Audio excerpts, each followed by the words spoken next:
समुद्र किनारे बसे किसी गांव में एक धनवान सेठ रहता था। उस धनवान सेठ के पुत्रों ने एक कौवा पाल रखा था। सेठ के पुत्र रोज अपने भोजन में से बचा कुछ अन्न कौवे को दे देते थे। सेठ के घर की जूठन खा खाकर वह कौवा कुछ ही दिनों में मोटा और तंदुरुस्त हो गया था। रोज सेठ के घर से भोजन मिलने पर कौवे का अहंकार बहुत बढ़ गया। अब कौवा अपने से श्रेष्ठ पक्षियों को भी तुच्छ समझने लगा। अब आए दिन कौवा अपने से श्रेष्ठ पक्षियों का अपमान करने लगा।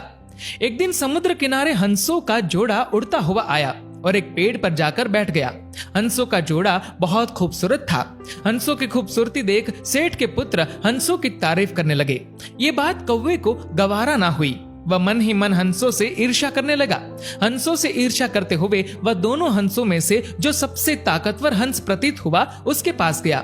हंसों के पास जाकर कौवा हंस से बोला, तुम केवल खूबसूरती में मुझसे अच्छे हो सकते हो, लेकिन ताकत में मैं तुमसे ज्यादा ताकतवर हूँ। मैं तुम्हारे साथ उड़ने की प्रतियोगिता करना चाहता हूँ। हंसों ने कौवे को समझाया कि वह उनके साथ प्रतियोगिता नहीं कर सकता, क्योंकि वह आसमान में बहुत दूर दूर तक उड़ते हैं। उनके साथ प्रतियोगिता करने से उसे कोई लाभ नहीं है। वह उनके साथ प्रतियोगिता करके अपनी जान जोखिम में न डाले। हंस की बात सुनकर कौवा गर्व से बोला, मैंने उड़ने की कई सारी कलाएं सीखी है। अपनी सीखी प्रत्येक कला से मैं लगभग 100 योजन ताल उड़ान भर सकता हूँ। तुम मेरी नहीं अपनी चिंता करो। क्या तुम मेरी बराबरी कर पाओगे? हंस कौवे की बात सुनकर मुस्कुराया और बोला, मित्र, हो सकता है कि तुम उड़ने की कई सारी कलाएं जानते होंगे, लेकिन मैं तो सिर्फ एक कला जानता हूँ जिससे सभी पक्षी उड़ते हैं। मैं उसी कला से उड़ान भरूंगा। हंस की बात सुनकर कौवे का अभिमान और बढ़ गया। वह बोला, हंस, तुमने जीवन में उड़ने की ज्यादा कलाएं नहीं सीखी है, इसलिए मैं तुम्हें आसानी से हरा दूंगा। अब तुम अपनी हार देखने के लिए तैयार हो जाओ। उनकी बातें सुनकर कई पक्षी इस प्रतियोगिता को देखने के लिए वहां जमा हो गए। सभी पक्षियों के सामने हंस और कौवा दोनों समुद्र की ओर उड़े। पक्षियों को देखकर कौवा कई तरह की कलाबाजियां दिखाता हुआ आसमान में उड़ने लगा और देखते ही देखते हंस से आगे निकल गया। हंस अभी भी हमेशा की तरह अपनी सामान्य गति से ही उड़ रहा था। ये देखकर वहां उपस्थित कई सारे कौवे प्रसन्नता व्यक्त करने लगे। कुछ ही देर में कौवे के पंख थकने लगे। वह विश्राम करने के लिए अपने आसपास पेड़ की डालियों को खोजने लगा, लेकिन विशाल समुद्र में वह काफी आगे निकल आया था। उसे अपने आसपास सिर्फ पानी ही पानी नजर आ रहा था। इतने समय में हंस उड़ता हुआ कौवे से आगे निकल गया। कौवे की गति काफी धीमी हो गई थी।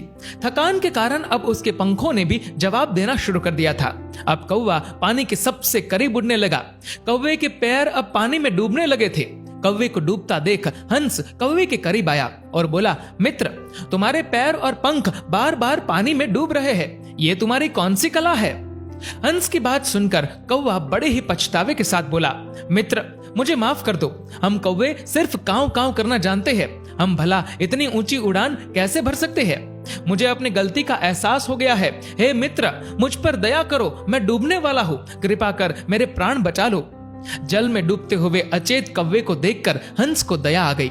उसने कौवे को अपने पैरों से पकड़कर समुद्र किनारे छोड़ दिया। मित्रों, इस कहानी से हमें बहुत कुछ सीखने को मिलता है।